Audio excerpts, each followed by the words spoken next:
मित्रांनो, लाडक्या बहिणीचा जो हप्ता आहे तो जमा झालेला आहे आणि जानेवारीचा जो हप्ता आहे तो काही जणांच्या बँक खात्यामध्ये जमा होत आहे आणि तुमच्याही बँक खात्यामध्ये जमा होईल जर तुम्ही निक्षात बसत नसाल. पण काही न्यूज आल्या तर तेच आपण या व्हिडिओमध्ये पाहणार आहोत.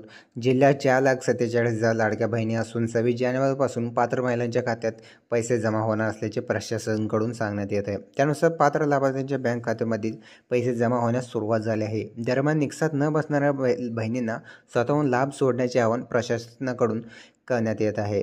लाडकी बहीण योजनेच्या माध्यमातून महिला व मुलींना आत्मनिर्भर व स्वावलंबी बनण्याचं सरकारचं ध्येय आहे. या योजनेमुळे महिलांना दरमहा 1,500 रुपये त्यांच्या बँक खात्यामध्ये जमा होत आहेत, असे राज्य सरकारकडून जाहीर करण्यात आले होते. या योजनेची अंमलबजावणी प्रभावीपणे व्हावी म्हणून यासाठी शासनाकडून नवनवीन सुधारणा करण्यात आल्या. दरमहा 1,500 रुपये जमा होत आहेत आणि शुक्रवारी पात्र बहिणीच्या खात्यामध्ये जे पैसे होते ते जमा झालेले मेसेज प्राप्त झालेला आहे त्यांना.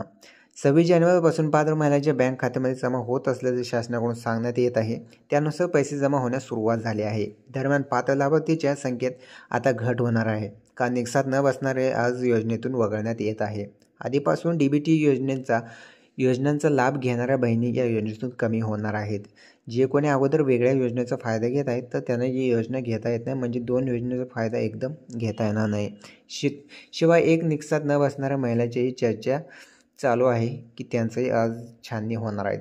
त्यांचं व्याज छाननी होणार आहे, त्यामुळे पात्र अर्जांची संख्या पूर्वीपेक्षा आता कमी होणार आहे.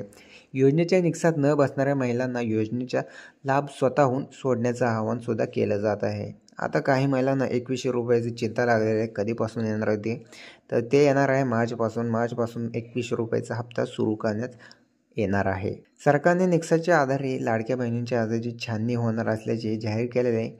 पात्र लाभार्थीची संख्या कमी होणार आणि जिल्ह्याच्या आधी पात्र ठरल्यावर तर काही टेन्शन घेऊ नका. तुम्हाला 2100चा हप्ता मार्च महिन्यापासून मिळणार आहे आणि जे आत्ता आहे त्यांना तर मिळाला असेल आणि ज्यांना हप्ता मिळाला त्यांनी पटपट कमेंट करून नक्की सांगा तुमचा हप्ता मिळाला का.